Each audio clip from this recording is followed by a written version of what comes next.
So that's that part. I'd like to open up for questions if you have any, but I wanted to read a couple of my posts. Is that okay with you? Just to give you a sense of the kinds of things I write in the blog. All right. This is called On Redirecting Maternal Energy. I spent a lot of time worrying when my kids were small about everything. Even now, I'm sure I fret over details that don't need fretting. Through most of my motherhood years so far, and I'm going on almost 2 decades of it now, I have poured a whole lot of energy that might have been useful or good or uplifting, but wasn't, because I chose to channel it in other ways, into worry, doubt, insecurity about what kind of mother I am and whether my kids might be ruined in some way by my maternal fumblings. I think mostly I was convinced of the truth in 2 fallacies. One fallacy is that I could ever in a million years measure up to the impossible standards for mothering perpetuated glibly by my culture. But I can see a little more clearly now in retrospect that, by and large, the standards for, quote, good mothering that surround me are not grounded in any true need that children have, but in need that my society has to sell me products, to limit my freedom as a woman, and release men and government in general from their responsibility for caring for children and families. So I don't try as hard to measure up to those absurd standards anymore, and guess what? I experience less a sense of failure as a result, and I have more time to do the kind of mothering that I believe in, that my kids respond to, and that works for my family. Oh, the advertisers and the school teachers and mothers who are invested in those standards have a different view, you can be sure. But I'm not in charge of mothering them, so they'll have to work out those issues on their own. A second fallacy is that children are exceptionally fragile and always teetering on the precipices of mental health and personal safety, and one wrong mere exhale by me could blow them over the edge. But I can see now that kids are not so fragile. Kids are not at perpetual risk. They are not going to crumble because of some choice I made here or there. They tend to be rather solid, capable beings who weather life's storms quite courageously and with firm footing. Human life is tough, and human beings are equipped to live it anyway. It's a beautiful thing, really. Plus, kids are not living in a world that matches what we see on TV and in newspapers or online news updates. Face it, much of life is pretty mundane. Mostly bad things don't happen, and kids are safe, and they grow up to be functioning, contributing adults, but that's pretty boring stuff in a newspaper headline or a video clip. I've also come to see as my children grow that children are astoundingly resilient. They have plenty of practice deflecting the seemingly negative impact of being completely surrounded by and cared for by wholly imperfect people. They have plenty of practice because those are the only people who make up their world, or anyone's world for that matter. Luckily, having perfect parents is not a prerequisite to making it through life with some measure of success. I'll wager that the people reading this post, like the person writing it, are living proof of that. So I'm wasting less energy now on nonsense. Maybe that's just a natural part of being, let's just say, not way young anymore. But I sure hope that somebody somewhere could do that earlier than I did, like when the kids are little. I hope they can redirect some of their maternal worry, doubt, and insecurity energy into something cool and useful and uplifting instead. It's such a tragic waste otherwise. And then one more. This is called True Grit and Mothering. Ever since I saw the remake of True Grit last weekend, I've been wondering about my own grit. I've been wondering what constitutes a person with grit, and maybe more importantly, what makes one's grit true. Now, I do happen to love grits, particularly for breakfast, though I fell in love with shrimp and grits, not for breakfast, on my honeymoon, and I've since made grits as a dinner side dish in various forms a few times. I only bring that up because I'm recalling as I type my partner's story about the first time he, as a Yank, my term, not his, and one that emerged in our relational vernacular when we were at the Hominy Grill in Charleston, and he asked what the vinegar on the table was for, and I said, "That's for your greens, you Yank."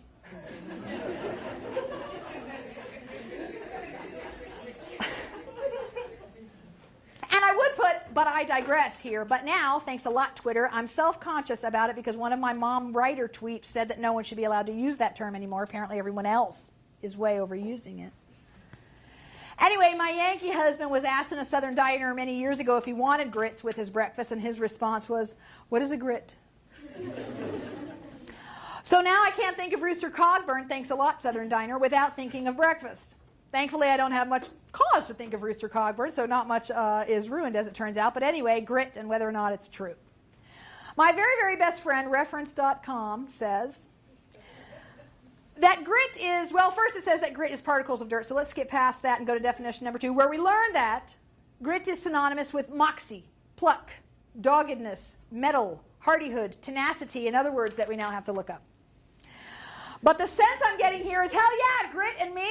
Actually, it's grit and I, but given all those tough-ass synonyms, I don't know. that we have to get all grammatical about what word goes up against grit. Anyway, grit and I are a pair, I'd say. I know that another of my mother writer tweets, Buried with Kids, has grit. My evidence for this claim is that she wrote a tweet to daylight savings time. And it said, Dear Daylight, this is like the day of it. Dear Daylight Savings Time, thank you for being lighter, longer, and making bedtime harder. You suck ass.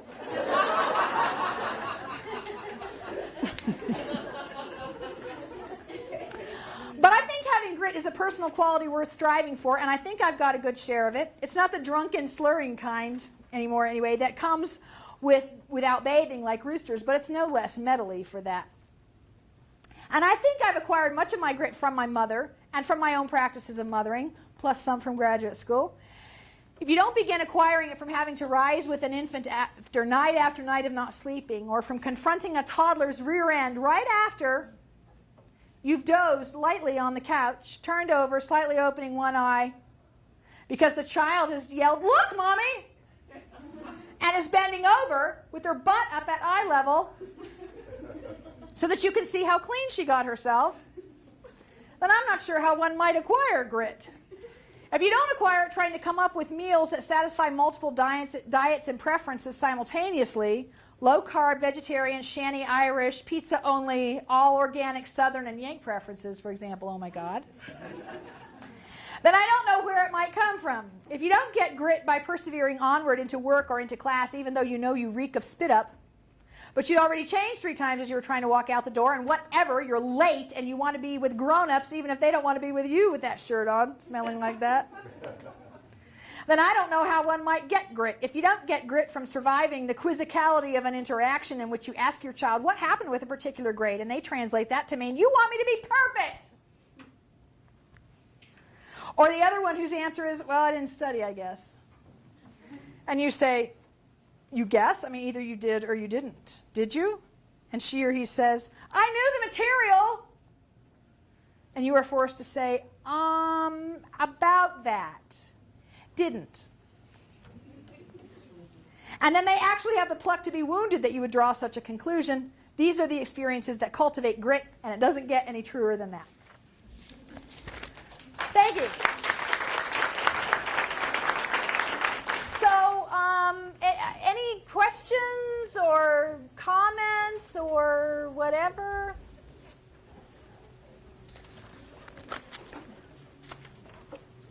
Yeah. Do you have a video that we can purchase? Yes, it's going to be on iTunes, right? Yeah, you can purchase that one. Okay. But I'm actually, my next project is, now I'm like self-conscious. Was I looking stupid up here? Is my sister like, did I look stupid? Okay. Why did somebody want a video? I must have looked really dumb. But anyway. My project that I'm trying to work on, if I could just stinking get to it, is a one-woman show about motherhood. So I sort of forced myself into that by submitting a conference performance. So if that gets accepted at National Women's Studies Association, then I'll have to write something and perform it. So then my thought was that I would do that at a couple more conferences and then sort of add them all together, and then I'd have a one-woman show. That's my fantasy. Anyway, so I don't know if that's going to work, but maybe. Other questions or comments? Yes, Tammy.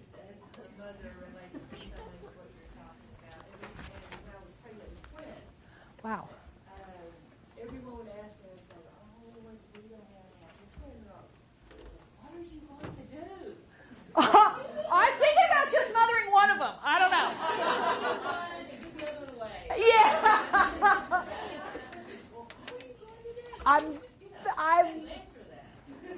Especially because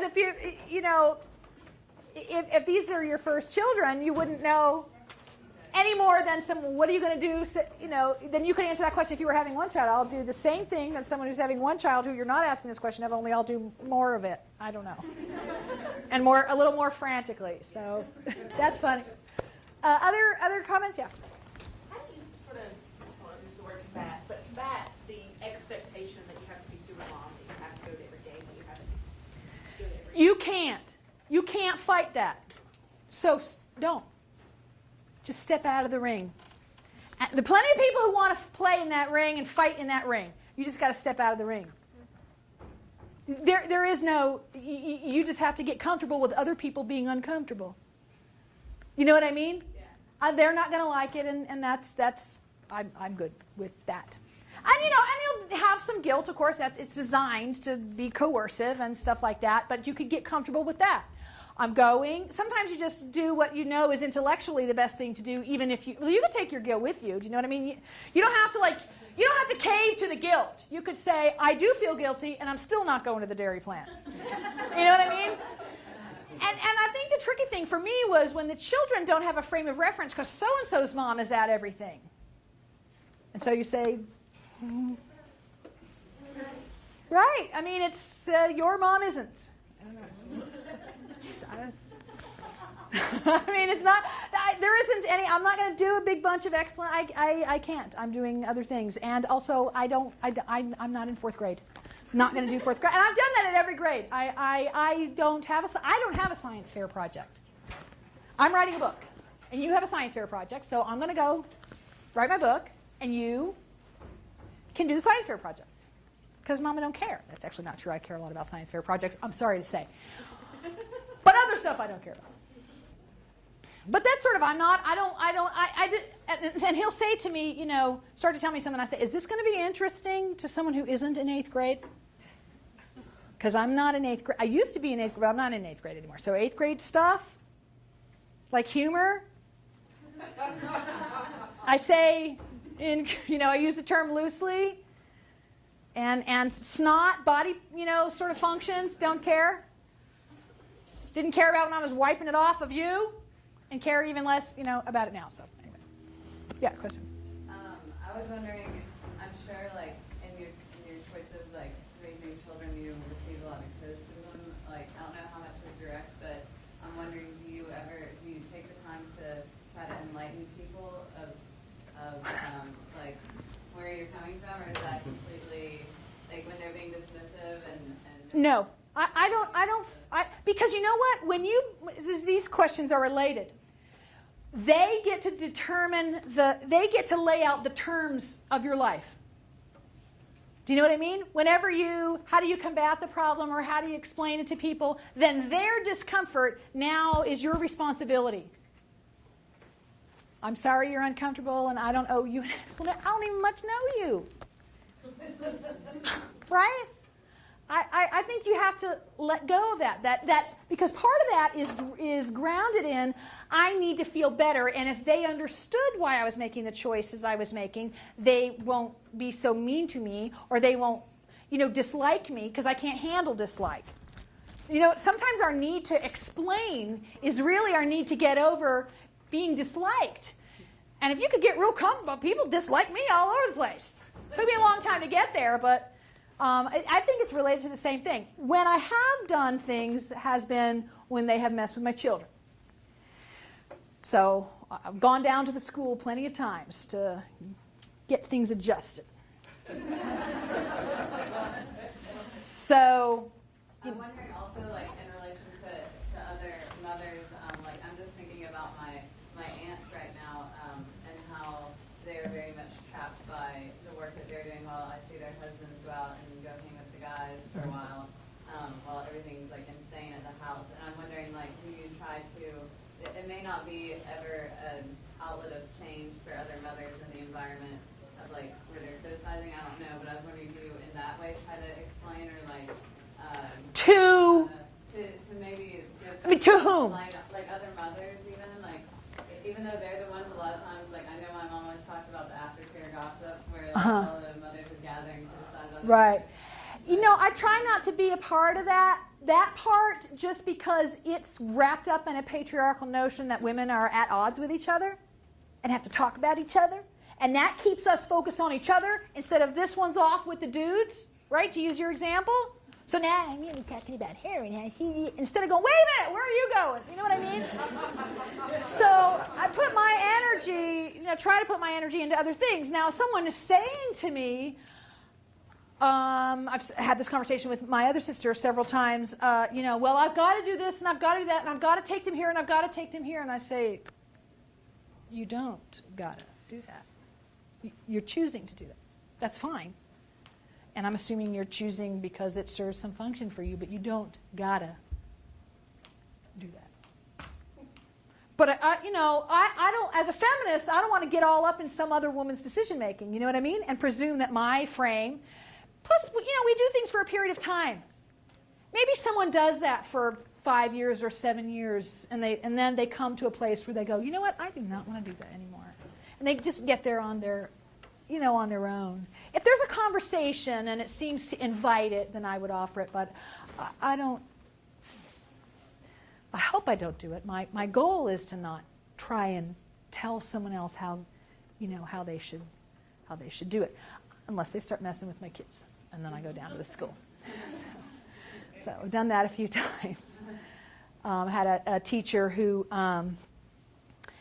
was talking about entrepreneurs, and this was in high school, and he wanted them to talk about entrepreneurs, and so he had them bring in examples, and they were man examples, and my daughter came home and said, really? And so I said, all right, well, you know what? I'm not going to go marching down the school every week, so just look up some stuff. Look up some women entrepreneurs. So we developed this, this list and a handout, and she brought 20 of them to class. Teachers love when you do that. They don't. Of women entrepreneurs, so she had brought one up and said, "Hey, I did some." So actually, before we did that, first day she came home and said, "We're not talking about any women at all." I said, all right, well, why don't you let's look up some people. She brought 3 ideas to class. And so she said, could we talk about some women? And he said, well, name one. And she said, well, Amelia Earhart. And he said, she crashed. And she named 2 or 3 other people, and he shot it down like that. So I said, she came home, demoralized. And I said, okay, we're going to do this one more time. We'll try one more peaceful way.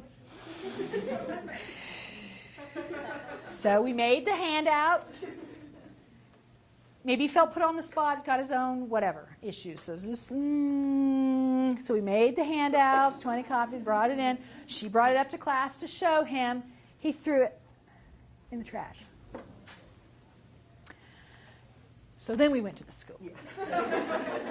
And then we had a little talk with the teacher and the principal, and that got fixed. But, I shouldn't have had to do 3 tries, right? I mean, a kid saying, and all sort of in light and fun, and he said, well, I was just playing with her, and I know that women's done things. That's actually what he said verbatim, I'm sorry to say, but anyway. Not that I'm bitter about that. But he, and he said, I said, well, you know what? Here's the problem. The damage is done. Is you have a school full of a classroom full of 10th graders who are convinced that women can't be entrepreneurs. And now you can't undo that. So it's done. And the only person in that class who knows something to the contrary is her. And you might have listened to her because she could have helped you with that. But you were busy being funny, guy. And now that's ruined. So maybe next time you teach the class, you could use that handout. And I want to say, and you didn't seriously think I wasn't going to come down here. Really? Kinzer's mom is not going to... Some people just do not pay attention. So. What? They don't learn. And then there was my son in kindergarten who was doing a musical play that someone had written. And they had these historical figures. And they sent home the list. Here's the parts that everybody's going to play, and we want you to get the costumes from where I don't spend a lot of money or invent it. I was actually making moccasins for some ridiculous thing in my office. I'm got a deadline, and I got to teach, and I'm sewing Anyway, so they sent this list home, and Isaac was Daniel Boone or something. I'm perfect. The hat, we're done. It's so awesome. Call it a costume, 1 hat later. So, but the girls here were the female figures in history. The Statue of Liberty. Perhaps you haven't heard of her. She's actually a statue and not a historical figure. The widely renowned Betsy Ross. And the other three, there was the Princess with Lewis and Clark, who doesn't have a name. Killing myself. And then the other three, Ladies in Waiting with Betsy Ross. That's the show. And the men are, like famous historical figures, and they're singing and the whole thing. So I told them I was teaching a gender and communication class at the time, and I told them this, and they said, aren't you going to go down there? I said, I am tired of going down there. Seriously, I'm tired. I try to save it so that they're more scared. If I come all the time, they're less scared, so I save it. Oh no, my God, who's messed up? No, really, I'm not going to. So they were disgusted with me. I can't believe you're not. I said, well, go down there. You know the story. You go down there. Where are all these parents? Their daughters are the ones who are freaking Ladies in Waiting with Betsy Ross. Really? I'm not Daniel Boone. I'm good.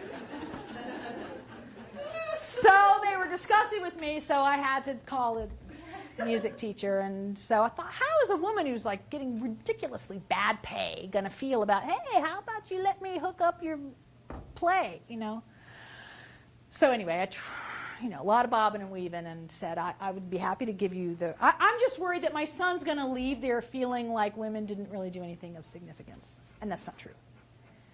And so for him, I would like to do some research and help you figure out some characters. So I did that, and she rewrote those parts. But I'm sure it was difficult for her, and it felt weird for me, and intrusive, and all up in her business. She's the music expert, and I'm like the academic. So anyway, so there are moments when I do have to shed some light when they start messing with my kids. Other thoughts or questions? Thank you so much for coming. If you visit the blog, please comment. I'd love for you to comment. I'd like for us to have a dialogue. Also, the bookstore is ordering some more of these books, so you can get these on Amazon too, but they're going to have a handful, maybe 5 of them over in the bookstore in about sometime next week if you're interested in that. Okay, thanks.